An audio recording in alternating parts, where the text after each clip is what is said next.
Olá, bom dia, boa tarde, boa noite, quando e onde você estiver. Começa aqui mais um Star Podcast, onde a próxima história pode ser a sua, viu?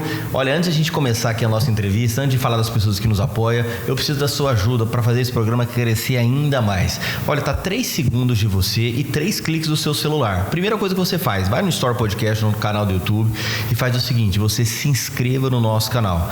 E depois você ativa o sininho, fazendo um outro clique. E depois você coloca compartilhar e compartilha com seus amigos para a gente estar semeando aí histórias bacanas da nossa cidade, da nossa região, aonde são histórias que servem de inspiração até mesmo para você e para os seus amigos, tá bom? Olha aí, a gente tem que falar aqui deles, né, que está sempre acreditando em histórias bacanas assim como a sua, que é a doutora Sinara Sandoval Carvalho Contursi. Ela é fisioterapeuta, ela trabalha com reabilitação física, com pós-operatório, terapias a laser e também terapias manuais. O Super Vale, o varejo atacado é aqui. Quer economizar no final do mês para ter aquele dinheirinho para ir lá na praça, tomar um sundae bacana? Gente, é só você ir no Super Vale e você vai economizar de verdade.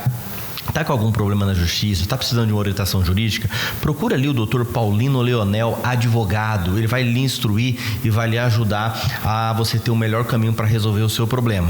A Semeplan Genética IATF e sêmen e cortes e leites das maiores centrais do mundo. A doutora Pamela Barros, advogado do cartório do primeiro e segundo ofício. Também a Ruralis, compra e venda de imóveis rurais ou urbano. A União Farma, a farmácia do ADIU, sua saúde em primeiro lugar. Lembrando você que lá também não é só farmácia, tem uma perfumaria lá também. O sol tá quente, tá precisando de um produtor solar, liga para lá e ele vai levar correndo para você. Atlética Academia do Lisandro, viu? O Lisandro já tá começando a treinar porque ele quer correr, Luiz, ele quer correr a corrida de São Silvestre. Falou assim, eu preciso correr a 100ª. Eu também quero. Conversei com ele lá em Aparecida esse final de semana. Ele falou, não, já comecei a treinar porque eu quero correr lá a São Silvestre no último dia do ano. E a gente vai junto, se Deus quiser. Até dezembro? Ixi, você corre 15 km com 90 dias, já tá correndo. Laboratório de Análises Clínicas e Citológica, o LIB, nosso amigo Linauer. A segunda profissão que eu descobri do Linauer, viu? Agora ele é turista agora, né? É a segunda profissão dele, né? Esse eu quero também. Esse é boa, né? Essa é veterinário e turista. E turista, né? É boa. E também o Paulo Coelho, rações, sal mineral, proteinado e herbicida. Você tá com aquele gado magrinho, tá com problema no seu pasto, procura um profissional da área, ele vai te orientar, vai fazer a gestão do seu gado, do seu pasto, e você pode aí estar lucrando no final aí de tudo. E também a Sabor Aqui, água mineral e refrigerante, uma empresa nossa, alguém que acreditou na cidade, gera mais de 126 empregos direto, fora os indiretos, alguém que acredita no nosso município e está fazendo acontecer. E também Labordes, lá do nosso amigo Luiz, teve aqui uma entrevista maravilhosa, um cara que foi se reinventando em meio às intempéries. Com novidades aí, hein? Mês que vem aí vai ter novidade. Vai ter novidade, né? Ele falou que vai lançar mais produtos, né? Mais produtos, e está com um projeto bem audacioso aí, junto aos produtores rurais. Olha, que bacana. E depois você entra lá, tem o Instagram também do Labordes, vai estar acompanhando lá junto com o pessoal. E também nova aqui com a gente também, a Valens, lá a Gabriela, olha, confeitaria, sorveteria, lanchonete e restaurante até às 14 horas. Lembrando também que você que está enjoado de cozinhar, está querendo dar uma descansada e descansar a sua esposa também de fazer comida todo dia, você pode ter a opção de comer lá todos os dias, ou também pede aquela marmita, olha, marmita para 1 dá para 2, viu? O negócio lá não é que sabe aquelas marmitas de tu? É aquela lá que você vai encontrar lá na Valens, tá bom? E também hoje a gente tem um convidado todo especial, alguém que já foi relojoeiro, é ciclista, é fazendeiro, é tirador de leite, é gambireiro também, já teve essa fase, né? E tá aqui com a gente e gosta de contar anedotas também, viu? Veio aqui pra gente contar, se alegrar e contar histórias também que servem de inspiração pra você. Já ganhou vários prêmios de um dos melhores empresários da cidade e da região. Nós estamos falando do Josias Tomás. Não? Josias Barbosa, né? Até gostaria. Essa é uma briga pessoal na família. Como é que tá? Tudo bem? Tudo bem, Freitas? Tudo bem, Arthur? Tudo bem. Obrigado por você estar aqui junto com a gente, tirar teu tempo para a gente bater um papo, conversar um pouco, né, sobre a tua vida, sobre as empresas, o que você pensa aí do empreendedorismo, falar um pouco também sobre a tua vida cristã, né? Vamos falar um pouco de política também. Vamos pincelar um pouquinho de cada coisa. E eu acho que vai ser muito bacana esse bate-papo, essa conversa, né? E muito obrigado por você estar aqui junto, que eu sei que o tempo é corrido, né? Eu cheguei atrasado já hoje, é uma correria. Mas eu queria te perguntar, você identifica qual o maior problema hoje em ser empresário, não só em Cacilândia, mas no Brasil? Bom, primeiramente agradecer vocês também pelo convite, né? Eu acho que é muito bom nós podermos estar nesse bate-papo, né? À vontade. Eu acho o podcast muito bom, porque não é aquele negócio da formalidade do rádio, né? Que você fica preocupado o tempo todo, mas assim, eu prefiro um bate-papo legal, né? E sua pergunta, a dificuldade que nós temos hoje, eu acho que nosso problema maior é governamental. Nós temos um problema seríssimo hoje de governo, né? Não desse governo, o governo, né, afeta muito a questão empresarial. Então, assim, eu vejo que o empresário ele é muito bom, né? O empresário ele consegue fazer coisas que normalmente surpreende, né? O empresário ele consegue, no meio das crises. Eu estava lembrando agora há pouco, Luiz Arthur, eu sou do tempo da URV, né? Eu trabalhei no tempo da URV. Muita gente não sabe o que é. Eu não sei o que é isso. Unidade de referência. Às vezes você está se fingindo, pode ser que você tenha usado, né? Unidade de referência de valores. É fácil passar por novo, né? Mas assim, desde aquele tempo que a gente está vivendo e empreendendo, você vê que o que nos afeta são as mudanças governamentais. Então, assim, eu acho que ser empresário no Brasil você tem que superar sempre, você tem que ser muito bom, porque você não tem uma economia equilibrada, você não tem um investimento a longo prazo de tal forma que você possa acreditar que vai ficar firme, que aquilo vai ser realmente concretizado. Você tem economias mundiais que você pode acreditar, fazer um projeto para 5 anos, que ele vai estar seguro, porque você sabe que a economia muito pouco vai alterar. Tivemos um problema de Covid-19, um período que alterou toda a economia mundial. Esse foi uma alteração. Às vezes você tem uma depressão, né, econômica nos tempos passados, que aconteceu também e tal, 1920 ali, a gente fala, né, dos grandes dificuldades, mas aí muitos países se superaram nesse tempo, né, e são economias seguras até hoje, né. Então, nós não. Nós vivemos um período de mudança, né, para um plano real, estava numa situação muito difícil, né, uma mudança vindo de uma ditadura, né, entra num governo e depois você pensa por uma hiperinflação no governo José Sarney. Eu fui um dos meu avô tinha um capitalzinho, eu empreendi com um capital alavancado do meu avô. Hoje eu falo alavancado, nem era dinheiro emprestado, que era juro mesmo, mas o meu avô não me cobrava juros. O meu avô tinha um dinheiro que ele ficava na poupança e ele me passou esse dinheiro da poupança. Eu pagava o mesmo juro da poupança para ele, e eu paguei juro de 82% de juro de poupança ao mês. Nossa! Ao mês, né? Não se surpreenda, na URV você tinha que atualizar o preço de manhã e após o almoço você tinha que voltar a corrigir o preço do produto. Não se surpreenda. Overnight, open market tinha, né? Exatamente. Você colocava você não ganhava, você corrigia a perda diária do dinheiro, né? O país foi dolarizado de uma forma forçada, né? Tinha muitas moedas que corrigia. Você baseava num dólar, você baseava numa arroba de boi, tudo você tinha que indexar alguma coisa, né? Como ponto de referência. E a gente criou muitos algoritmos, né? Algoritmos. Naquele tempo a gente teve que criar números para poder corrigir o seu preço. Às vezes você tinha muito preço por código, tá? Trabalhou muito com preço de código, não sei se você se lembra disso, né? Então, assim, a gente punha um preço por código, porque baseado num dólar, em alguma coisa que indexasse aquele valor. Mas voltando para os dias atuais, hoje, o que te aflige mais como empresário é os impostos federais, o treinamento da tua equipe, né? O que te aflige? Nós temos um problema seríssimo hoje de material humano. Né? Nossas empresas hoje, para elas se moverem, você precisa de material humano, naturalmente, sempre precisou. Mas nós temos uma deficiência muito grande hoje de pessoas capacitadas, isso não tenha dúvida. Nós estamos numa geração, essa geração que eu não sei classificar, mas tem muitos nomes aí, né? Estão dando agora a geração dando até letrinha, né? Geração eu não quis falar sobre isso, eu não quis dar o nome a denominar, mas assim, nós temos uma dificuldade muito grande de material humano hoje para mover as empresas, mas os tributos ainda é o grande vilão do negócio. A nossa dificuldade é desafiador, hoje, né?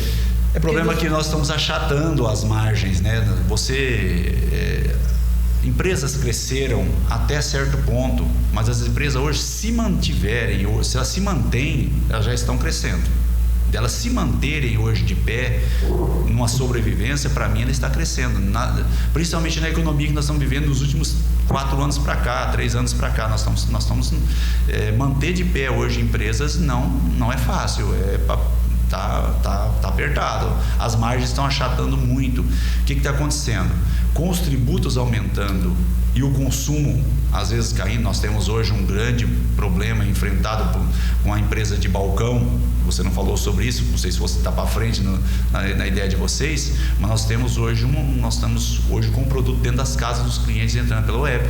Sim. Então assim, hoje quem tem porta, balcão de atendimento está sofrendo pressão muito violenta, porque esse pessoal, o custo operacional é baixíssimo para eles, né? Então assim, às vezes o próprio proprietário do negócio opera.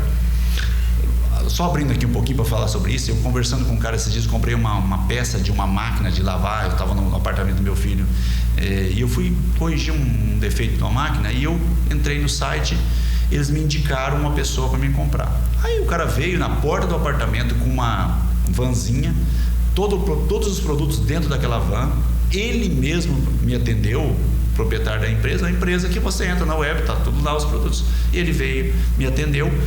Eu acabei, por curiosidade, como empresário, você quer conhecer as coisas, e comecei a perguntar. Ele trabalha numa cidade, conhece a cidade, ele se estabeleceu num prédiozinho que tinha um sobrado em cima do correio, embaixo o correio, ele em cima. Então assim, qual é o trabalho que ele tem para poder levar o produto para transportar? Descer embaixo e postar. Então o custo dele é zero. Ele mesmo opera o negócio dele, né? Então assim, ele procurou até que ele encontrou a cidade que tivesse essa adequação para que ele não tivesse mais custo, para não usar uma pessoa a mais. Então assim, e você está concorrendo com esse cara diretamente num balcão, com custo de energia, com custo de metro quadrado para você colocar esse produto, né? Porque um metro quadrado, às vezes as pessoas não sabem o que é, muita gente não sabe o que é isso, né? Um metro quadrado custa altíssimo valor para você expor um produto, né? Você passa, tem um monte de caixa espalhada, está gastando 1,5 metro quadrado ali, tem custo para tudo isso. É muito caro. É caro. Hoje os mercados, eles meio que cobram para colocar o produto dele ali, né? Hoje os grandes os magazines, os supermercados, eles têm nesse sentido, eles têm já umas parcerias, que eles têm as pontas de gôndola, a cabeça de gôndola que eles chamam, né? Isso é tudo negociado, né? Os supermercados são tudo negociado. Até para custear melhor, né? São trocas, né? O produto entra ali naquele lugar porque está oferecendo um melhor lugar para expor aquele produto, né? Visualmente, né? Uma chegada, né? E isso tem custo. Tudo tem custo. Esse dia eu estava conversando com um empresário que produz ele é industrial, e ele falou que está zerando num dos supermercados da região, ele está zerando, ele não ganha nada, ele está conseguindo colocar o produto, só colocando o produto, ele não tem nenhum lucro para aquele produto colocar lá, ele tem zero lucro, ele está conseguindo empatar. Há algum tempo ele estava perdendo, agora ele está conseguindo empatar, ele não tem nenhum lucro. E qual que é esse grande desafio que você acabou de falar, que é a briga do balcão com a internet, né? Qual é esse desafio aí? Como é que você está enfrentando esse desafio? Em janeiro, 680 milhões de dólares que o Mercado Livre teve aqui no Brasil, de lucro. Então, até eu conversei, sorri pro Cleiton, porque eu falei sobre isso, pro Freitas, sobre isso esses dias, nós falamos essa questão de desafio. O empresário, ele vai ter que se adequar, ele vai ter que se inovar, ele vai ter que não dá para o empresário esperar que tudo vai vir ao balcão dele, não vai ter como fazer isso. Eu não tenho isso pronto, nós estamos desenhando um projeto já de algum tempo. Eu desenvolvi um projeto com um ex-gerente meu que deixou a empresa agora há pouco tempo. A gente vem desenvolvendo, até ele tem uma participação ainda de conselheiro da empresa, a gente faz essa parceria ainda. Mas a gente vem adequando o produto nosso a essa demanda, a essa mudança. Essa mudança, ela vai ser muito... Cada dia ela vai piorar. Eu tenho um amigo meu, até falei para o Freitas esses dias, ele fala assim, olha... Como é que está lá? Como é que está a questão da invasão dos magazines, das web da vida? Ele fala assim, está difícil. Ele fala assim, então fica tranquilo, vai piorar, né? Então assim, é um ânimo terrível que dá para o empresário, né? Vai piorar, e tem piorado. Ano a ano você sente que isso aperta mais, e aí as margens vão desaparecendo e você vai ficando com uma dificuldade para negociar, né? Às vezes um bom salário para um funcionário, né? Às vezes até uma contrapartida de um plano de saúde, alguma coisa você não consegue dar porque você não tem recurso mais para oferecer, você não consegue dar um desconto para um cliente mais que ele pedia. Você chegar num balcão e falar, poxa vida, me dá 10% ou 15% de desconto. Isso está desaparecendo cada dia, vai só encurtando, né? Tem muitas empresas hoje que dá 3% de desconto e acham que deu um grande desconto, porque ele não tem mais aonde ele tirar, né? Eu estou falando de empresários que estão vivendo isso no mercado dia a dia. E como se reinventar com esse desafio? O reinventar, eu tenho uma estratégia que está ainda guardada para a gente tem trabalhado isso. Você tem que ter estratégias novas para poder enfrentar. Eu não vou falar da minha estratégia comercial aqui nesse sentido, mas a gente tem conseguido já de algum tempo se manter competitivo, até mesmo com alguns preços da internet, porque tudo vai depender do volume. Como as grandes redes de loja, elas estão mais preparadas para isso. Eu vou falar de negociação, uma mesa de negociação. Se aqui tivéssemos aqui 2 industriais e eu comprador, né, vocês com o mesmo produto, vai depender do volume de negócio que eu vou fazer, ou um vai fazer uma proposta melhor para mim. E a mesa de negociação é a grande mudança para enfrentar isso. Pelo menos, que eu enxergo é a mesa de negociação, as negociações que estão, que vai mudar, vai deixar você permanecer ou você vai sair do mercado, né? Isso é um risco. Sair do mercado não é coisa assim de você pensar que é uma morte, porque muitos já saíram do mercado. Mas justamente esse ponto que eu ia tocar com você. Se a gente colocar aí 50 anos atrás, as grandes redes acabaram, não existe mais. Pega a Mesbla, pega a Mapping, pega a Arapuã, aquela enorme que tinha a máquina de venda lá do Nordeste, né? Sim. Acabaram todas. A Magazine Luiza nunca teve tão baixo na Bolsa de Valores, na B3. As Americanas, um rombo bilionário, né? Então, eu vejo muitos investidores, eu sou apaixonado por economia, muitos investidores dizem assim, a única coisa que eu não invisto é no ramo de varejo. Porque o ramo de varejo é o ramo mais complicado de você investir, né? Porque os riscos são muito grandes. Você está respondendo ao invés de estar me perguntando. O grande problema do varejo é esse o problema. Porque tipo assim... Só um pouquinho, só colocar. Hoje, os magazines, eles estão vendendo para o web 90% da venda. Eles têm uma porta, mas eles vendem por via internet. O negócio deles é vender pela internet. Desculpa. É isso mesmo. Porque 2 pontos interessantes que a gente tocou lá atrás, né? O culpado disso é que não é o governo, mas a forma que o governo governa as empresas. Porque se você compra hoje pelo Mercado Livre, o cara manda sem imposto nenhum. De cara a gente já toma um leque de... Não, sem imposto não, ele paga imposto. Não paga. Não paga. Não tem. Você compra no Mercado Livre se você quiser, não vem. Eu recebo. Não. Mas não paga. Não, ok, você recebe, mas você não paga. Vai estrelar, né? Não, mas você não paga. Porque a grande vantagem dele é não ter um ponto que nem... Não é isso. Se você pega lá, São Paulo te cobra 8%. O cara comprou lá da própria empresa que fabrica lá, que as indústrias maiores estão lá. Você está falando de alíquota. Aí porque ele vai te mandar isso pro Mato Grosso do Sul, para um cliente, para mim. Sim. Eu não tenho que pagar 18%. Por quê? Porque senão eu tenho que pagar 18%. A lei é federal para a internet. A lei é federal. Eles têm um tributo só. Aí é muito fácil. É um contrato diferente com o governo. Você já sai perdendo no Mato Grosso do Sul em si 18%. Você já sai perdendo. Né? Você recebe tudo com nota? Não, muita coisa vem sem nota. Também. Eu pedi agora uma bateria. A grande maioria vem sem nota. Scooter vem sem nota. Ela veio simplesmente sem nota. É uma postagem só. Uma postagem. As coisas que eu comprei, pelo menos, veio... Eu não me lembro. Geralmente o que vem com notas, geralmente são mais produtos que têm garantia. Geralmente você compra um produto com um valor agregado maior, né? Aí geralmente aí tem nota. Mas eletrodoméstico, geralmente você compra. Porque tem aquela questão de, eu tô usando, você tem a garantia da empresa, que nem no comprador, que tem isso também, né? Sim. Você não tem nem depois pra você procurar ele. Porque... Eu não sei como é que é esse mercado chinês, esse que eu acho que é o grande problema aí de evasão fiscal, né? Então, esse mercado chinês quebrou o Magazine Luiza. Eu tava olhando a turma que tá por trás disso aí, o que acontece? Eu acho que não é nem quebrar, mas a questão é o seguinte: eles começaram a dropar e começaram. Tinha um produto todos originais, tudo bom. E começou a aceitar todo mundo que vende lá dentro do site dela, da plataforma dela. Sim. E aí o que aconteceu? Quebrou. Porque muita reclamação e ela é responsável por toda a incompetência dos outros vendedores. O marketplace, eles ganham muito dinheiro com isso. Eu queria estar quebrado igual a Magazine Luiza. Então, assim, nós estamos falando aqui de empresas que desvalorizaram, né? Mas esse pessoal a Magazine Luiza tem uma história muito bonita, né? A Trajano tem uma história legal.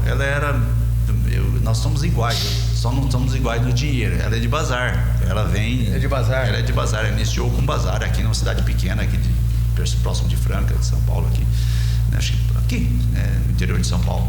Então, assim, ela tem uma história muito bonita, por sinal, de crescimento, agora... Eu acho que esse pessoal todo aí cresceu demais, né? E pega a história do Paulo Lema, pega da Trajano, da Luiza Trajano. Eles toda a vida, eles foram muito inteligentes, esses meninos aí. A história deles, eu li a história deles.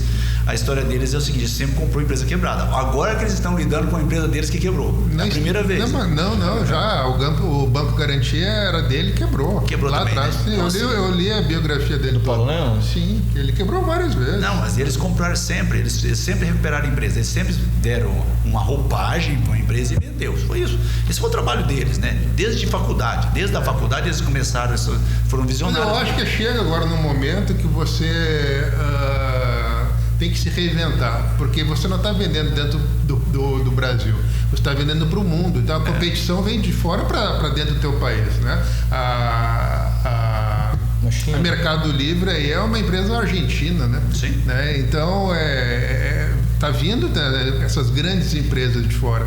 Pega a China, pega os Estados Unidos, quantas empresas, né, estão mandando mercadoria para cá. Então a competição é global hoje. Uma coisa que muita gente esquece, que o Mercado Livre, ele era vender só segundão. Era o famoso topa tudo, né? Ele começou assim: não quero mais, é igual ao LX, né? Não quero mais, bota no Mercado Livre e vende. E aí o pessoal, se eu vendo usado, eu vou começar a vender novo. Eu vendo nada, começo a vender novo. Né? Tanto é que ela quis comprar o correio, né? Ela queria ir, os caras não entregam, né, o correio de jeito nenhum. Porque eles têm uma logística que eles conseguem entregar tudo no menos de uma semana. Você pede na sexta, quarta-feira tá na sua casa. Quem entrega o correio é o governo. O governo não entrega o correio. Não entrega de jeito nenhum, mas funciona. Uma coisa que você tocou num assunto que eu acho bem interessante, que é sobre mão de obra, né? A gente teve com o Rodrigo umas semanas atrás, deu uma entrevista bacana, o prefeito, e uma das coisas que eu toquei com ele foi justamente sobre as pessoas que trabalham aqui em Cacilândia, que sempre o político está falando que trazer novas empresas para cá, mas trazer novas empresas, nós vamos arranjar mão de obra da onde? Só se importar, porque não tem mão de obra na cidade. Né? Esse é um problema, Arthur, que eu até esses dias eu tive até uma discordância com isso dentro do gabinete, mas o prefeito não estava na hora, tivemos uma reunião lá. Eu acho que problema de falta de mão de obra é um grande problema, é um ótimo problema. Eu preferia administrar isso, né, do que não ter a mão de obra. Eu estava lendo hoje, né, no anúncio do Banco de Empregos da cidade, tem muita proposta de emprego. Ótimo, beleza. Quanto mais propostas nós tivermos, mas o que me preocupa não é isso, Luiz Arthur. O que mais me preocupa, eu chamo de pensar. Nós estamos preparando boas pessoas, às vezes, para o mercado, né? Porque a cidade vira laboratório. Eu acho que a nossa cidade se tornou um laboratório para preparar pessoas para mandar para a região. né? E aí que está a nossa perca. Se nós não tivermos empresas dentro de nossa cidade que consiga calhar esse negócio, trazer para dentro, você entendeu? Essas pessoas terem aonde disputar dentro aqui o espaço para poder você como empresário oferecer mais e eu às vezes tirar de você com uma proposta maior, isso vai valorizar e vai aumentar o valor de salário. O salário vai ser majorado. Isso que você está falando é a coisa que eu mais falo, porque o que eu entendo, José, é o seguinte: nós temos pleno emprego em Cacilândia, ponto, mas existe uma baixa renda, o salário 2.000 e pouco, então é baixo o salário. Essa média de salário é muito baixa. É muito baixa. A gente tem que elevar. A gente eleva como? Eleva você qualificando teus funcionários. E aí que a grande barreira que eu vejo, pelo menos no meu segmento, que é da pecuária, é que você quer dar uma qualificação profissional para aquele teu funcionário nas fazendas, aqui na cidade, existe uma barreira. Não sei se no teu segmento acontece isso, mas eu vejo assim, a pessoa em muitas circunstâncias não quer crescer, não quer estudar, não quer pegar uma parte do tempo dela para estudar, para se aprimorar, para ganhar mais, entendeu? Se especializar. Você como empresário, como você consegue despertar o seu funcionário a essa necessidade? Ô Freitas, durante muito tempo eu dei treinamento. Durante muito tempo eu investi nisso, busquei treinamento, mas essa sazonalidade que tem hoje, essa variação que tem de funcionário muito rápido, é uma troca muito rápida, as pessoas não têm fidelidade com a empresa, difícil hoje, não estou falando mal da pessoa, é uma situação, acho que a nível nacional. É cultural já isso. Já, só que assim, que você acaba de investir e você perde. Primeiro, porque você às vezes não tem condições de segurar, e aí você preparou, aquela pessoa está preparada e ela vai encontrar uma proposta maior, mas geralmente a concorrência não é dentro, é de fora, e é isso que me preocupa. Esses dias até eu tive uma discordância, porque eu ouvi de pessoas o seguinte, que não adianta nós ficarmos pensando em uma empresa maior para cá, que nós não temos condições de fazer nem para os que estão aqui. Espera um pouquinho, ponto. Nós estamos então falando, aí fala assim, não, nós estamos pegando o chuvisco, né? O chuvisco de Inocência, o chuvisco do Aporé, o chuvisco do Chapadão. Eu gosto de chuva. Eu não gosto de chuvisco, porque chuvisco não molha a terra, não. Eu gosto de chuva. Eu quero ver a enxurrada causar um problema de um buraco para nós administrar o buraco, né? Sim. Agora, se nós ficarmos falando, não, mas nós não precisamos disso, não, nós já estamos tá bem, está vindo gente de fora, está pegando o pessoal aqui. Beleza. Mas aonde está a indústria? Aonde está a indústria? Ela está no município vizinho. Então, daqui a um tempo, eles vão ficar... algumas empresas chamam de camisa branca, o pessoal da administração, eles chamam de pessoal da camisa branca, alguma coisa assim, eles nominam isso. Então a hora que for ficar os camisas brancas, vai ser de onde? As pessoas vão morar em Cacilândia e vão trabalhar lá em Inocência? Não vão, elas vão morar lá. De alguma forma elas estarão lá. Foi o que aconteceu, esse êxodo que nós tivemos para Chapadão do Sul. Olha, você encontra os cacilandenses em Chapadão do Sul constantemente, você encontra quase todos. E pega no ramo de contabilidade e vocês vão ver o que aconteceu de Cacilândia. É um êxodo de Cacilândia. O escritório de Cacilândia preparou um pessoal para os escritórios, Picoloto, não sei. Os escritórios de Chapadão do Sul são todos formados por contabilistas de Cacilândia. Você pode ir lá, vocês podem ir lá agora ver. Né? Então, assim, essa é a minha preocupação. Alguns farmacêuticos também, de balcão. Essa é a minha preocupação maior, porque você prepara, a sua pergunta é se nós estamos preparando. Eu não tenho mais preparado, porque eu não vou ter condições de segurar com o nível salarial hoje para disputar com o Chapadão do Céu, com o Chapadão do Sul, porque a proposta do cara é o que você falou, é aí que está aquilo que eu penso. Se nós trouxermos uma indústria para cá, nós vamos trazer de fora para dentro e não de dentro para fora. Essa é a minha preocupação. Nós estamos perdendo as melhores cabeças, que se preparou, alguém que buscou mais conhecimento e que você às vezes até preparou essa pessoa para o mercado. Eu tenho grandes vendedores meus que estão hoje em lojas de fora e ganham o dobro do salário dos meus vendedores hoje. Sim. Mas por quê? São 10 vezes mais, tem loja vende do que a minha. Aqui a 100 km o cara vende 10 vezes mais que eu. E o preço meu é melhor do que o dele. Mas é porque lá ele tem consumidor.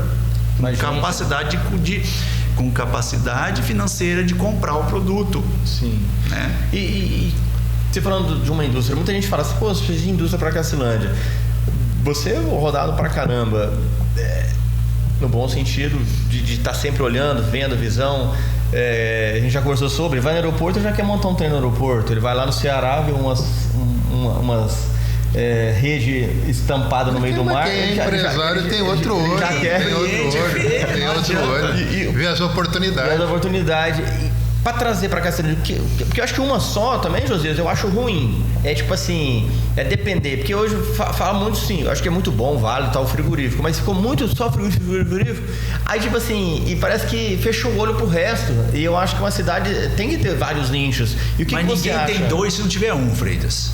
Ninguém tem o 2 se não tiver o 1, é o primeiro número. Eu vejo o seguinte, o número 1 daqui de nós sempre falamos é o frigorífico, mas não é o maior empregador. Eu acho que não é hoje o maior empregador. Não, o maior acho que é a Pluma. Acho que é a segunda. O maior empregador é a prefeitura. Sim, a primeira prefeitura. Primeira 800, quase 900 pessoas, acho 900 pessoas. A secretária me falou na entrevista que deu na rádio 1.000 pessoas. Então, você vê, nós temos aí hoje 5% da população hoje empregada. Acho que ainda continua sendo frigorífico, mais ou menos, umas 600 pessoas, a Pluma é menos. Mas eu ia falar, gostaria de falar sobre a Pluma. Lógico. Né? Gostaria de falar sobre a Pluma. A Pluma foi uma aquisição que eu acho que esse é o caminho que se tem que fazer. Foi válido. Nós temos uma área em Cacilândia que foi preparada para a indústria. Não sei se vocês sabem. Ela foi compra pelo governo, assim como a área da Pluma. A negociação da Pluma, eu fui a Campo Grande, me parece que nós fomos umas 6 vezes a governadoria e tivemos reuniões. Na ocasião não era a Pluma. O primeiro negociante não era a Pluma, não existia a Pluma. Era com o Vadão para montar um frigorífico de peixe. A primeira negociação aqui em Cacilândia foi para um frigorífico de peixe. Os que trabalharam isso, se lembra bem, até na época teve uma das viagens que um dos empresários capotou o veículo, a gente estava voltando aquele comboio de veículo, um dos capotou, né? Então tive que parar ali para dar assistência. Nós indo a Campo Grande, não medindo esforço para ir lá, e chegava um número de empresários negociando para trazer uma indústria. Desse saldo, o governo comprou a área, que hoje é a área que foi cedida, foi doada para a Pluma Agroavícola. Mas o que nós temos hoje? Uma baita empresa, uma empresa muito bem administrada, uma empresa que paga bem, uma empresa ótima, que tem que honrar isso. E eu falo que isso, Freitas, é o número 2 nosso. Nós não precisamos de empresa, não precisa de grande porte, não precisa de fazer um barulho de uma celulose, talvez não seja necessário isso. Mas eu falei esses dias, tendo uma oportunidade de conversar com Jaime Perrucchi, que é o nosso secretário, né, do Estado.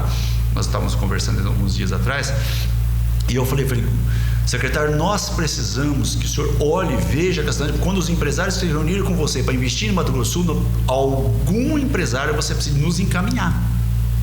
De alguma forma, o governo tem que dar um incentivo para a Cacilândia, porque senão nós vamos ficar sempre para trás. Nós estamos ficando de alguma forma para trás em termos de empresas. Se você vai hoje a Chapadão, claro, não dá para você comparar uma cidade rica com Chapadão, o que aconteceu, não dá para você ficar olhando para isso, e aí você vai culpar a administração do prefeito. Não é isso.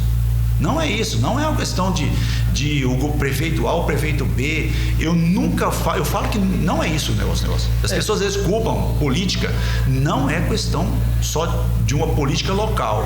É uma política que o governo vai ter que olhar de alguma forma diferente para isso. Mas tem que ver também, eu acho, é o poder do governante, porque a empresa que vai se instalar no município, ela não procura Cacilândia, ela procura N cidades.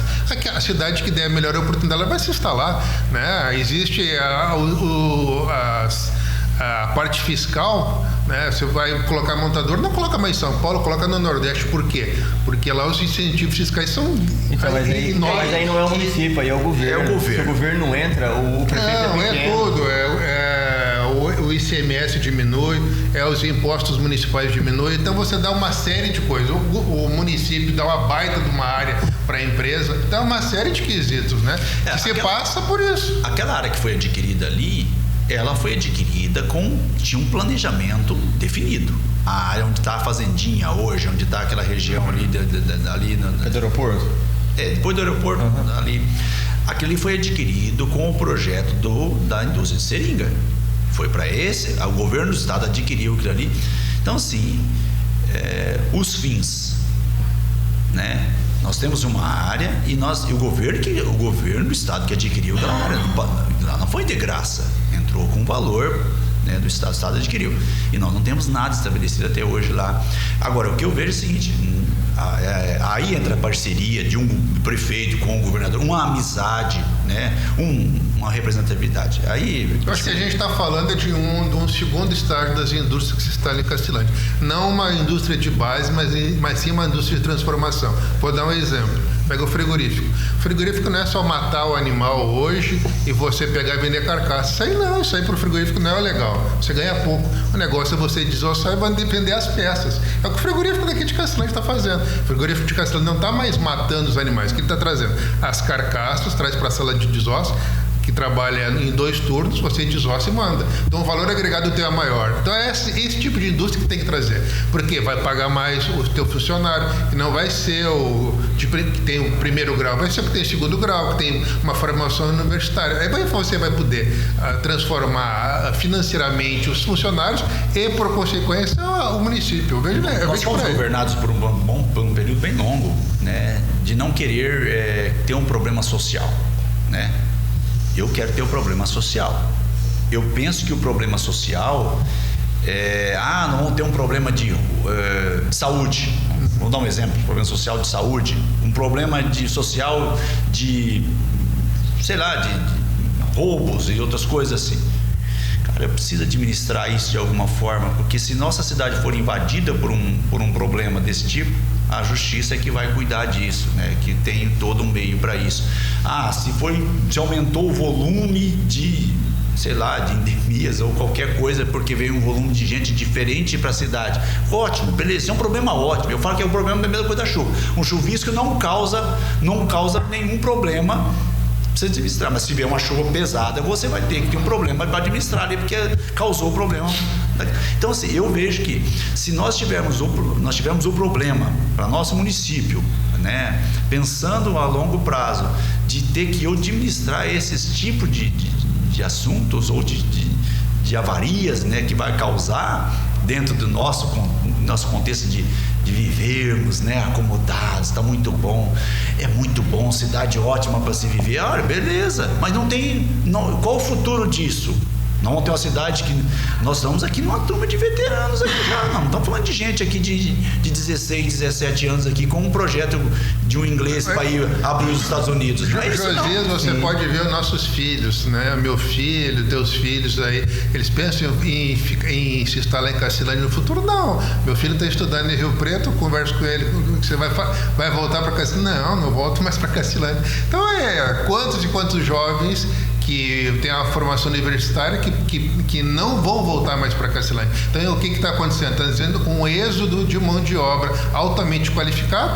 É isso que eu falei. Os melhores aí não estou falando, não é o melhor da minha casa, é o melhor das nossas famílias. Estão todos indo embora. E nós precisamos, de alguma forma, pensar sobre isso, né? Se nós vamos tratar o lixo da região, se nós vamos buscar o lixo da região para tratar ele, para não falar outras coisas que esses dias eu falei, assim, você vai até exagerando em alguma coisa. Parece que o cara desperta, né? Manda a rede de esgoto de Campo Grande para cá para nós tratarmos então o esgoto, né? Vamos tubular, não vamos ganhar dinheiro nisso, vamos ter uma indústria de transformação. Eu tenho muito medo aqui em Castelândia, eu vejo isso, estou aqui há 30 anos e a gente vê isso, né?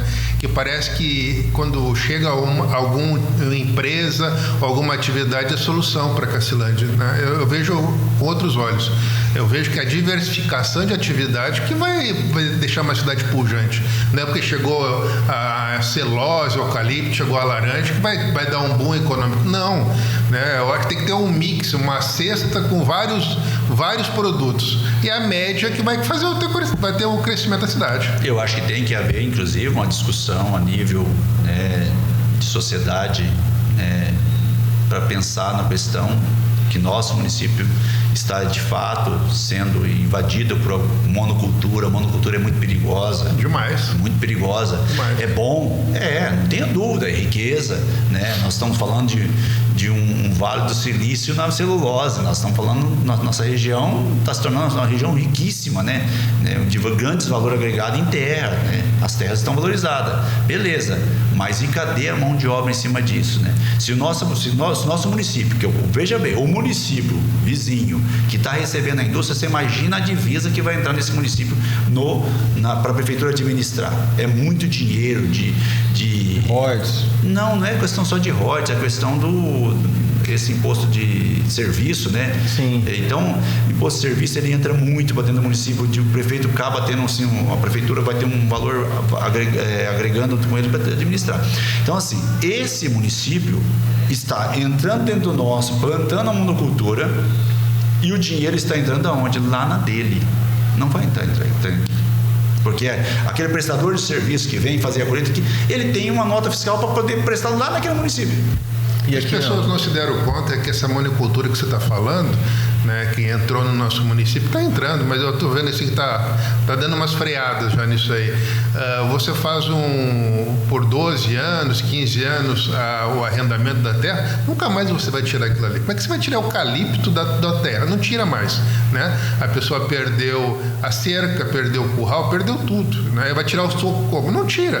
E quando for renovável, não vai ser por aquele preço, vai ser por um preço menor. É o que está acontecendo nos outros municípios. A gente vê o que aconteceu em Brasilândia, Três Lagoas, Ribas do Rio Pardo e outros municípios. Se ouvir, né?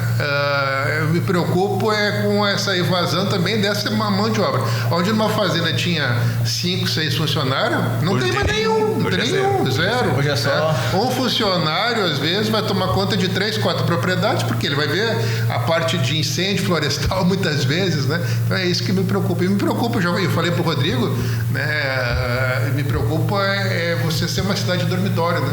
Isso me preocupa bastante. Os municípios de São Paulo, você deve ter visto isso, nós vimos isso. Os municípios que tinham 5 mil habitantes, hoje eles têm 4, né? Cidades pequenas não subsistem perto de cidades grandes, elas vão fazendo o êxodo.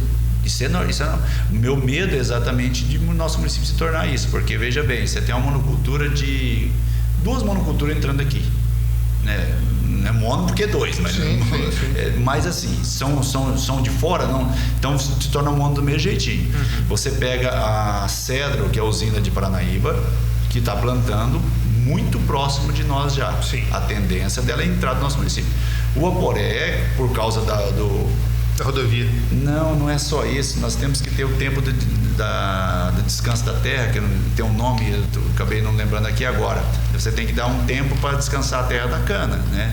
E tem um problema ali que o tipo de caminhão, o tipo de caminhão para a nossa rodovia tem também na legislação barra, pode rodar só na terra, não no asfalto. Sim, inclusive ali na região da Denente ali, por isso que eles passaram ali agora. Exatamente, ali eu tenho propriedade no município de Paranaíba, porque aqui se você vai antes do posto Quinta Roda já é Paranaíba, né? Naquela primeiro córrego antes do Quinta Roda.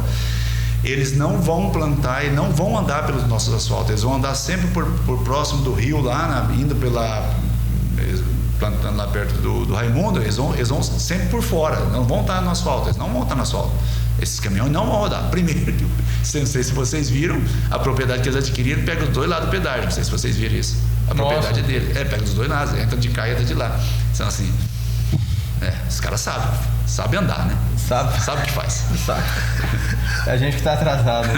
Josias, mudando de assunto, depois a gente pode voltar para essa parte que é muito legal, né? Mas uns anos atrás tinha bastante conversa do teu nome sendo ventilado aí na política para prefeito, né? Como é que ficou isso daí? Você ainda tem isso no teu coração de você entrar para a política, para você desempenhar aí no executivo municipal? Olha, eu sempre participei da política, José Arthur. Sempre participei da política, já fui presidente de partido durante muitos anos, né? Fui parceiro do Jarbone muitos anos, né? Nós trabalhamos juntos durante muitos anos. Depois de um tempo, acabei me afastando bastante da política, tive algumas decepções com a política é normal, isso. Eu hoje não sei, digo que não sei. Tive a oportunidade de ser candidato a prefeito naquele tempo, né? Acho que na época eu ia sair, eu contra o Zé Donizete, nós amigos, né? Nós não éramos tão próximos igual somos hoje. Era para ter saído eu contra o Zé Donizete, né? Numa campanha. No fim, aí depois, as políticas mudam desse negócio dentro dos acertos de partidos, mas era para me ter saído junto, naquela ocasião contra o Zé Donizete. Depois disso, ventilou-se outras vezes, não é? Sempre aparece, mas eu nunca falei que eu sou. Nunca, lá em casa, na minha casa, sempre a gente falou que não é. Então, nunca falei que sou candidato, sempre falou meu nome, sempre apareceu meu nome. Mas é o povo que fala. Eu nunca disse que eu sou candidato e eu não sei se eu quero. Digo para você, sinceramente. Mas se você diz que não sabe, é porque está em dúvida, porque existe uma possibilidade. Não, possibilidade sempre existe. Você pode ser uma hora candidato. Só que eu não tenho interesse. Você não trabalha para isso, não, né? Não trabalho para isso. Eu não tenho interesse de fazer uma campanha para... Te frustrou a política? Sim. Eu tenho uma frustração com a política, sim. Enfim, não escondo isso. Porque todas as vezes que o nome era ventilado, olha, eu assumi a associação comercial, um projeto, e quem trabalhou comigo lá, eu substituí o Luizinho. O Luizinho era presidente, eu acho que eu era vice dele, depois eu assumi. Quem viu o trabalho, né, notou, eu substituí, acho que o Zé Lourenço na ocasião, mas a gente estava junto, trabalhando há muito tempo com a equipe. Ele continua até hoje, sou vice-presidente da associação, continuo com o Zé Donizete. Mas assim, eu não fui para a associação comercial para fazer um trampolim político. Nunca, não. Eu fiz trabalhando pela minha cidade, pelo projeto empresarial, que é a nossa associação, né, que nos representa. E aí você vai para lá, os caras já têm a interpretação que você está indo porque você quer. E aí você é cerceado, né, assim, com denúncias baixas, com jogo sujo, né? Então, assim, política que eu vejo, eu sempre disse que política não se faz, chegaria um ponto que ganharia eleição sem gastar dinheiro do bolso. Nós hoje estamos sabendo de presidente que foi eleito com pouquíssimo dinheiro. Então, assim, eu acho que isso é política. Você faz um trabalho, você projeta alguma coisa para a sua vida e esse trabalho que você desenvolveu vai te dar respaldo para você assumir um cargo público e desenvolver o mesmo trabalho que às vezes você desenvolveu secular fora, né, no seu trabalho ali, e fazer isso. Porque tudo que você aplica dá certo, né? Não, e outra coisa, você não vai às vezes para um cargo, para uma entidade.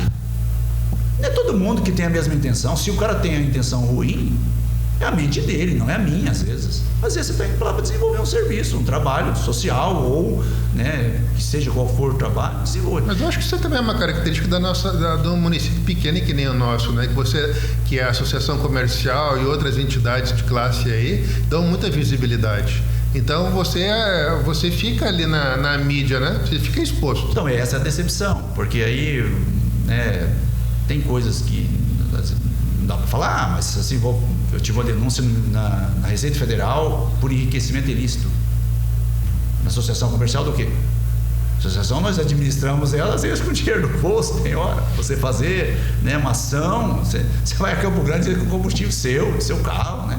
Nem cobra isso, porque, né? Então, assim... Entra muito pouco, né? Eu enriqueci dentro da associação comercial.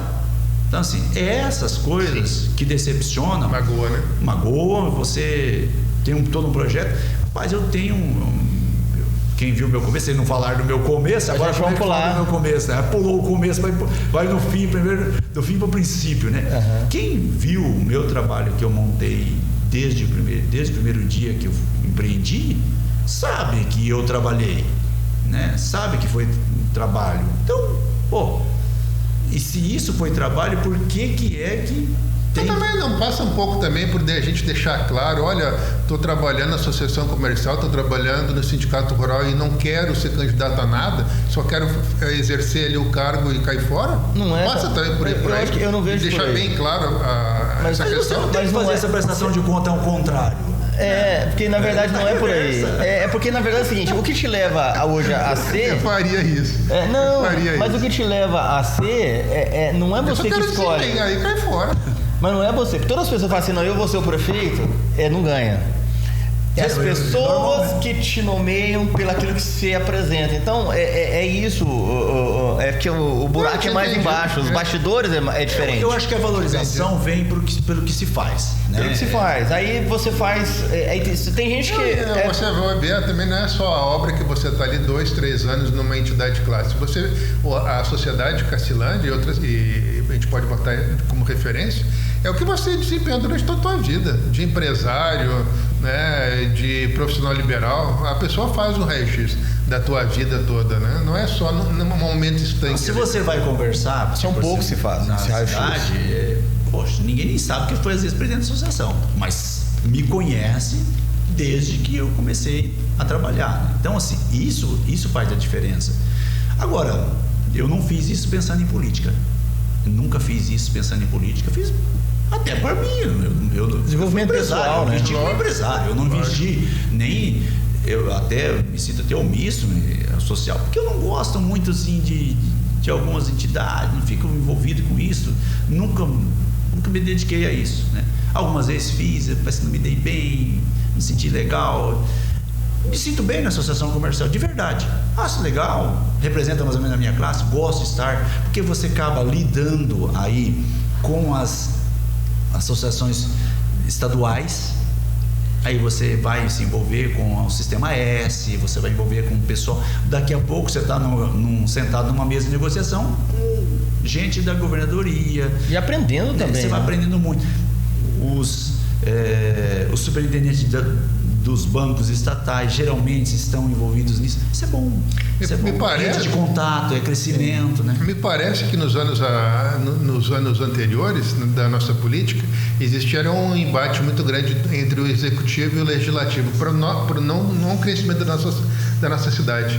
E eu não vejo isso na atual administração que está se iniciando, começou em janeiro. Eu vejo muito com bons olhos. Parece que existe os ânimos estão muito tranquilos, estão unidos nisso aí. Pela primeira vez, pelo menos, que eu ótimo, isso é bom, né? Eu tenho visto a mesma coisa e eu acho que assim, o Rodrigo vem da Câmara, né? Isso é muito bom, né? Com a experiência da Câmara Municipal, isso ele já sabe como é que lidar isso. Então, eu acho que ele já conhecendo a Câmara, ele, né, vai lidar bem com isso. Eu até torço muito para que isso aconteça pelos vereadores, torço pelos vereadores, torço pelo prefeito e torço por causa da nossa sociedade, por causa da nossa cidade. Eu acho que o cidadão, quando torce contra o prefeito que está na eminência, está querendo fazer gol contra. Isso não existe, né? Ele já pensa todo errado, está todo errado a forma de pensar, né? Já tá a campanha termina no dia que ganha a eleição. É isso aí, acabou. Só começa daqui a 4 anos. Você tem que torcer para acontecer, para fazer, para que a Câmara seja uma Câmara unida. Ele é prefeito de todos nós. Todos nós, seja uma Câmara unida, porque sendo unida, vamos pensar num bem comum, né? Não vai ficar com picuinha para bel prazer e tal. Estava chegando aqui, sabe que eu pensei, se eu fizer a primeira pergunta para o Josias, vou saber o que eu vou fazer. É mais fácil ser empresário ou ser evangélico? Me responde. Nossa. Vai pro intervalo. Depois do intervalo, viu? Mas aí, porque você está com... Tá vendo? É questão do empresário, né? O empresário, querendo ou não, está sempre com uma liderança aqui ou colar em várias áreas da vida, né? Igual, ele passou o bastão, até onde eu sei, para a esposa, né?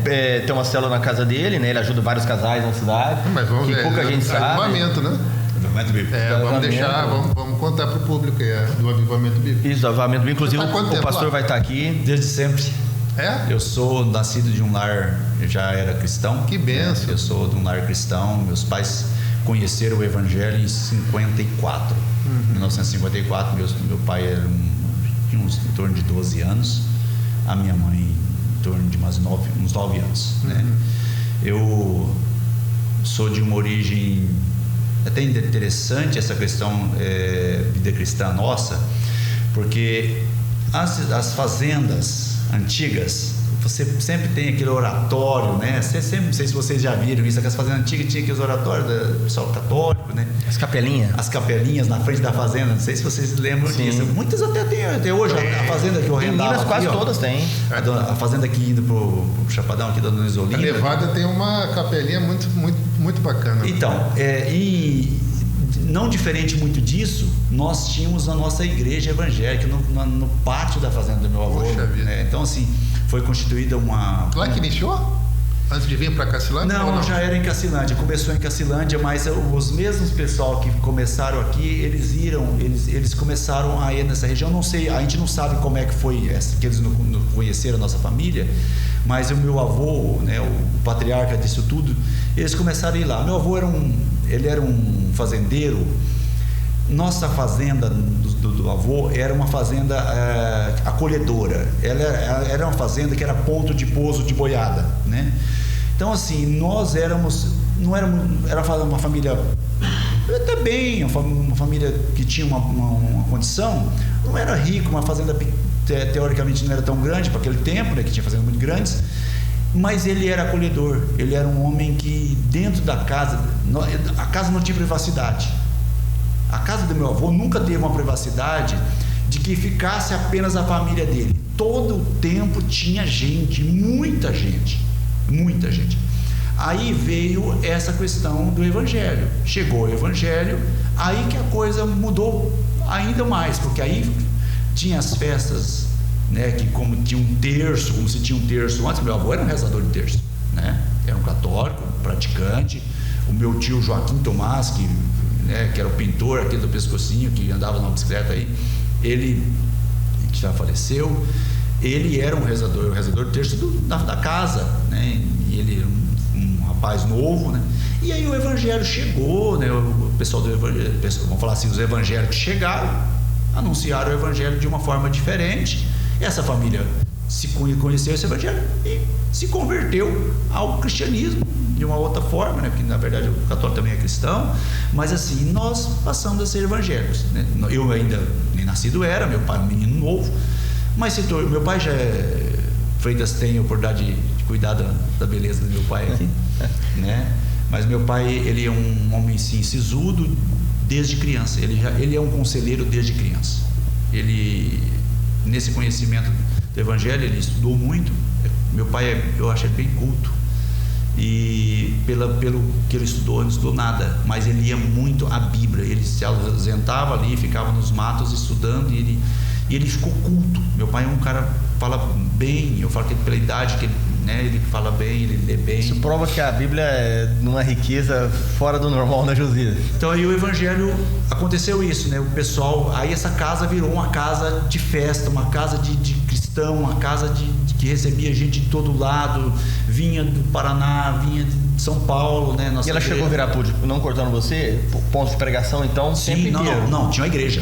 Tinha uma igreja. Tinha uma congregação, não era um campo, mas o meu pai se tornou depois o pastor, entre aspas, porque é o dirigente dessa igreja, e porque a família, a fazenda do meu avô, ela tinha ele cedia áreas para o pessoal morar. Ele dava um cantinho lá, pode construir tua casa lá perto daquela água, né? Porque sempre era perto das águas.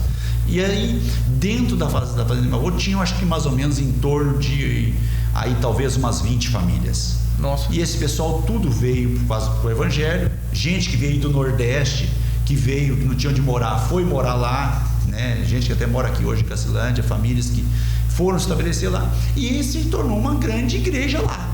Cara, né? Que bacana. Mas tem livros que falam sobre isso? Tem, a nossa história está narrada, E aí eu cresci dentro desse ambiente. Que benção. Eu cresci dentro desse ambiente. A minha mãe era professora da EBD, da Escola Bíblica Dominical, dentro das salas da casa, né? Então aí tinha o templo em cima, no pátio, vamos falar numa remanga, né? Um piquete. Tinha a igreja, e dentro da casa fazia salas de escola bíblica dominical. Os cultos aconteciam lá no templo, e ali dividia, né? E aí vinha as festas, e aí, meu amigo, a festa só tinha hora de pôr a mesa, mas a mesa nunca desfazia. O fogo da fazenda do meu avô nunca apagou, né? Nossa. Até que ele vendeu, porque a mesa era posta o tempo todo. Gente, família, pessoas que não tinham onde morar, essas pessoas sem família, que tinha muito, hoje tem menos, viu? Tinha muita gente que não tinha família, morava dentro da casa do meu avô. Olha só. Esse pessoal morava lá dentro. Tinha pelo menos 3 ou 4 sempre morando lá dentro. Nossa. Tinha comida na hora, o banhozinho lá, e eles tinham um cantinho para eles. E onde que era a região da sua fazenda? Só pra gente se localizar geograficamente. A nossa fazenda é a região do Corrente. A gente fala muito da região do Corrente. Só que nós ficávamos do outro lado do Rio do Corrente, de lá, Tarumã. Eu sou natural de Tarumã, né? Nós nascemos todos na fazenda, toda de parteira, né?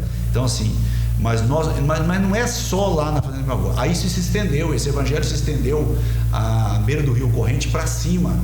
Foi para a região dos Barbosa, que eu sou família Barbosa, que atingiu minha mãe, né? Que estava em torno de 27 quilômetros. Isso tudo. E aí meu avô se tornou o grande evangelista, né? Ele e o saudoso Laucídio, que era um senhor que morava aqui próximo do Corrente, mas de cá, entre Itajá e o rio, bem próximo do Rio Corrente ali, indo de Itajá. Esses caras rodavam região de Quirinópolis para cá, Rio Verde, Jataí, a congregação, a nossa igreja em Jataí, quem implantou foi eles. Aí eu vou falar do como foi. Caçu, Cachoeira Alta, aí seria a entrevista do pastor Gelson, né? Mas ele, aí Costa Rica, Chapadão do Sul, Aparecida que estava junto com você também, né? Vocês são primos, estavam todos. Nós somos primo-irmãos. Primo-irmãos, né? Nós somos 4 famílias de uma casa casadas com 4 da outra casa, né? Então assim, nós somos aqui em Cacilândia eu tenho a minha prima irmã, que é a Zélia, a esposa do Ricardo, do seu Anderson. Nós somos primo-irmãos. E a família do pastor que está aqui hoje também, e tudo junto e misturado, que era muito. Então, como é que é o desafio de você evangelizar funcionário da empresa? Então, eu não tenho muito, dentro disso eu tenho pouco resultado. Nós estamos trabalhando agora, nos últimos tempos, nós temos 3 pessoas que estão na nossa célula que vêm de funcionários. A célula tem transformado a visão da gente depois de velho, como se diz, né? A gente trabalhou tanto com culto de igreja, com canto, às vezes uma pregação de praça, sei lá, tanta coisa, culto de casa, mas a célula ela faz uma mudança de visão tão grande e é tão novo pra gente. Eu já acompanhava há alguns anos um crescimento de uma igreja, quem quiser depois quiser consultar aí, a AC, Amor e Cuidado, uma igreja que eu vi crescer.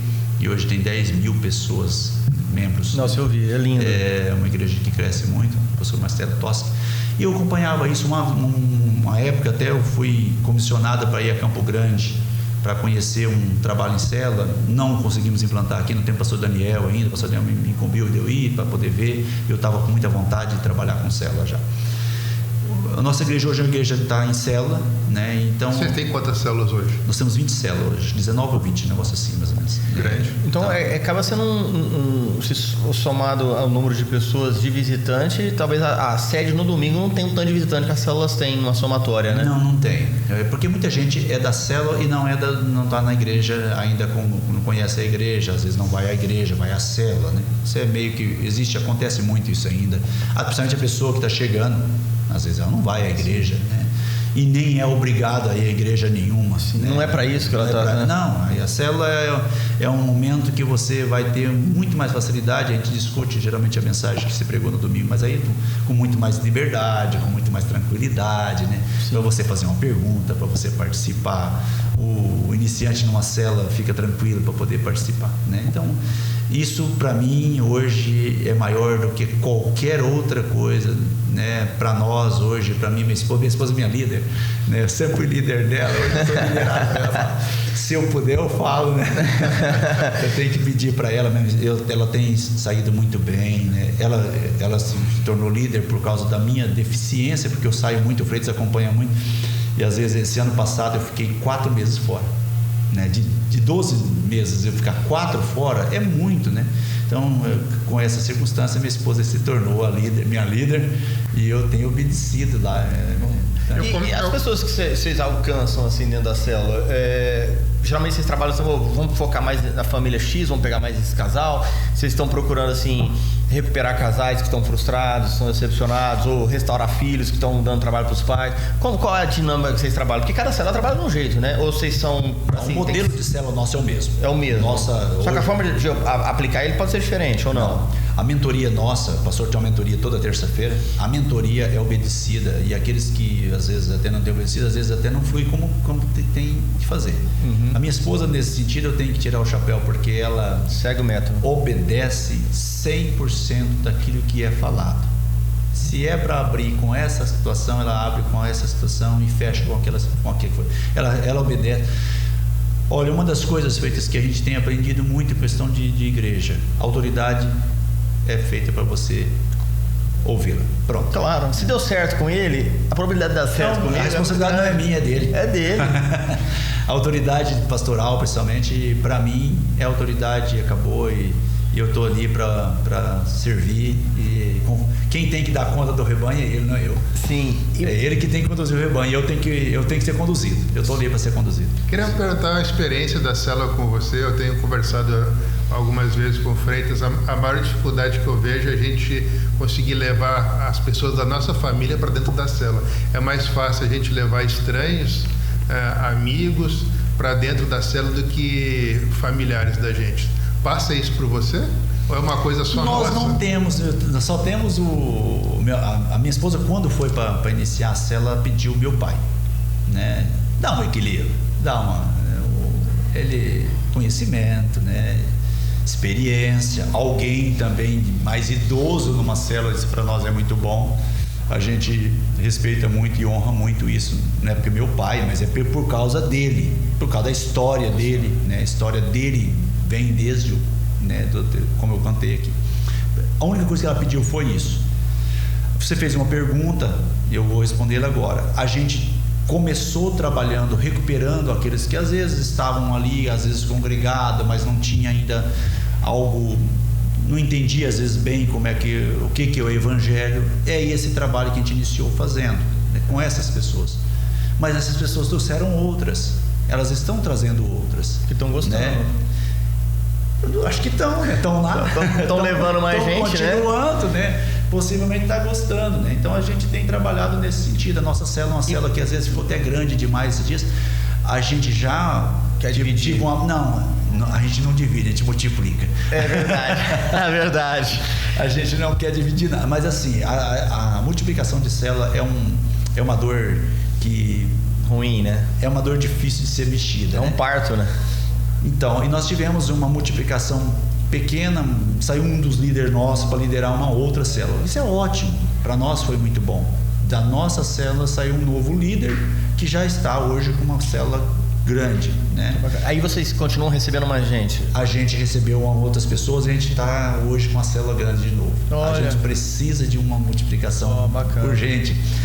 Eu vou falar de célula, talvez as pessoas que vão assistir o podcast não saberem o que é isso. A célula, para nós, na visão que tem sido nos passado, não poderia ter mais do que umas 8 pessoas, e passando disso fica difícil de cuidar, né? É um pastoreio, é um cuidado. As pessoas, nós que somos evangélicos, falamos, a igreja é um lugar de... Às vezes a pessoa, não, mas lá está o fulano que fazia isso. Exatamente. Precisa. Exatamente. É essa pessoa que está lá mesmo. Essa pessoa sou eu, né? O meu passado não é tão bom assim. Às vezes as pessoas olham para mim lá me vendo na minha empresa, mas eu tenho um passado. A gente tem as escolhas da vida, né? E a igreja é esse hospital. Esse hospital, a igreja, a gente vê a igreja exatamente com esses olhos. Você viu que mudou de empresário para a igreja? Eu me sinto muito mais à vontade, eu sinto muito melhor. Porque assim, o empresário é o meu trabalho secular, mas a minha visão é cristã, né? Sim. Por isso que a política, às vezes, não é fácil você lidar com a política, porque as traições, mentalmente, a traição, Deus não se agrada da traição, né? E na política você vê traição. Por isso que eu não quero, às vezes assim, o meu foco não a prioridade não é isso. Se isso acontecer um dia, por isso que não é que não tem a possibilidade. Se isso acontecer, mas não é meu alvo. Né? Mas eu me sinto eleito em outra forma. Mas eu converso com muitos empresários, muito amigo da gente, como você, e que não é só você estar no cargo eletivo, você ser o executivo, mas sim a gente, com as nossas visões, está contribuindo lá no executivo. É isso que a gente tem que levar como experiência de vida, como empresário, como bagagem para o executivo. É isso que a gente tem que fazer. Eu sempre me ofertei, e os prefeitos são testemunhas disso. E às vezes eles acham, eu já tive uma resposta de um deles, que mandou um recado depois, que se eu quisesse participar da administração, que eu saísse candidato. Eu me propus, falar, se precisar de mim, conte comigo. Dentro de uma reunião, dentro da associação comercial, pode contar comigo. Eu estou pronto. E eu era adversário anteriormente, tá? Fui adversário na campanha. E eu me falei, pode contar comigo. Eu estou hoje parceiro seu, pode contar comigo. Aí ele falou, se quiser administrar, então sai candidato. Porque ele não entendeu. Ele não entendeu a proposta, porque a proposta nossa, que eu vejo é o que você falou. O prefeito hoje que está aqui gerindo a nossa cidade, eu tive até a oportunidade de trabalhar com ele nessa campanha, fui parceiro, né? Não foi oculto de ninguém, meu irmão era um possível candidato a vice, então estaria de que lado, né? Então assim, era muito difícil de eu estar adversário do meu irmão, né? Então, e ele não foi candidato, mas a gente continuou parceiro dessa campanha. Mas não é por esse motivo, eu não vejo assim. Ele é a autoridade hoje no nosso município. Exatamente. E eu estou submisso a essa autoridade. Essa é a minha visão. A gente, como cristão, a gente tem que estar submisso à autoridade. Essa é a minha autoridade, essa é a minha visão que eu tenho, né? Sim, e é cristã, né? Não é uma visão qualquer, né? Seja bom, seja ruim, é o meu. Tá bom. Se tiver ruim, é a minha administração que está ruim. É minha, porque é nossa. É nossa. Josias, a gente está encaminhando para o final do podcast. Eu queria que você desse uma sugestão de um bom livro para a gente. Não vale a Bíblia. A Bíblia é muito fácil. Olha, tem um livro que nós estamos lendo, uma de célula, eu não estou lembrando o título agora, mas é um livro que fala sobre célula. Para nós tem sido muito bom, né? Uma célula, como se fazer uma célula se tornar uma célula boa. No livro amarelinho, que você me pegou no contrapé. Mas assim, a gente coloca depois uma observação embaixo. Não me lembro agora, livro, se você me fala um pouquinho antes, eu teria pegado. Até eu doei o meu livro agora esses dias para o menino, não está nem comigo mais, né? Mas assim, uma célula atuante, vou falar assim, mais ou menos que vamos ter uma célula atuante. O que é Cacilândia para você? Cacilândia é meu berço, né? Não de nascença, mas Cacilândia é a minha cidade. Cacilândia é uma cidade que eu escolhi para viver, já escolhi para envelhecer, porque já estou chegando na terceira idade, né? Então já escolhi para me viver, né? Eu tenho a cidade que me acolheu, a cidade que me deu o que eu tenho, né? E aí eu vou falar uma coisa assim, às vezes as pessoas encontram a gente ao observar observam assim, não, pelo que se tem, pelo que se granjeou, não é nada disso que eu vejo. Não é nesse sentido que eu tenho hoje. Foi aqui que eu constituí minha família. Deus me deu a minha esposa, que é a minha companheira. Deus me deu as empresas que eu estou administrando como dispenseiro, com uma visão cristã. Estou administrando aquilo que Ele confiou para mim poder administrar. E às vezes a gente, na nossa visão humana, queremos fazer a direção e toma a direção errada, né? Toma algumas decisões que são ruins, às vezes até para a empresa. Mas aqui eu construí minha família, aqui nasceram os meus filhos. Hoje os meus filhos estão no mundo também, assim como os seus. Hoje eu tenho filho, graças a Deus meu filho tem atendido algumas pessoas na saúde aqui. Mas a minha filha também está fazendo, eu tenho 3 na casa de saúde hoje, né? 3 que a Nora também é médica, né? Então eu tenho filho médico. Tem 3 medalhas. Tem a esposa do meu filho também é médica, e a minha filha termina esse ano, se for da vontade dela, termina também medicina esse ano. Então assim, essa é a cidade que me acolheu e me deu tudo isso, né? Tudo isso hoje. E família, o que é para você? Família para mim é o tudo do negócio, né? Tudo da nossa vida. A família é a base da nossa vida. Eu saio da minha empresa corro para minha casa, porque é o meu lugar seguro, é o meu porto seguro. Eu falo que a família é o porto seguro nosso, né? Defina para mim Josias. A família? Não, Josias. Defina para mim Josias. Quem que é o Josias? Rapaz, eu falei que alguma coisa eu ia me calar, né? Vou falar igual o funcionário que eu tenho da fazenda, aí eu me calo. Olha, Josias, eu não tinha pensado em falar de mim, né? Assim, dessa forma, mas eu me sinto uma pessoa que posso ainda ser bem útil para a minha cidade, né? Minha última pergunta: o que é Deus na tua vida? Deus é aquele que eu conheci através do Espírito Santo, que está em nós, que habita em nós. Então, Deus é o Deus presente em nossas vidas. Josias, muito obrigado aí pelo teu tempo, pelos teus ensinamentos e por você ser esse cristão, empresário que está contribuindo há tantos anos aí na nossa cidade. Muito obrigado aí por você estar junto com a gente nesses anos todos aqui em Cacilândia. Eu que agradeço pelo tempo que vocês me ofereceram, né? Você não falou do relojoeiro, fechou. É verdade. Eu sou um profissional, né, que iniciei com... Mas você vai voltar, vai voltar. Né? Mas assim, agradeço vocês, né, pelo esse tempo e que nós possamos, né, na nossa cidade, cada dia, contribuir um pouco mais, principalmente com aquilo que Deus nos tem dado, né, que é um evangelho puro, um evangelho santo, para poder alcançar pessoas. Josias, e o que é a vida para você?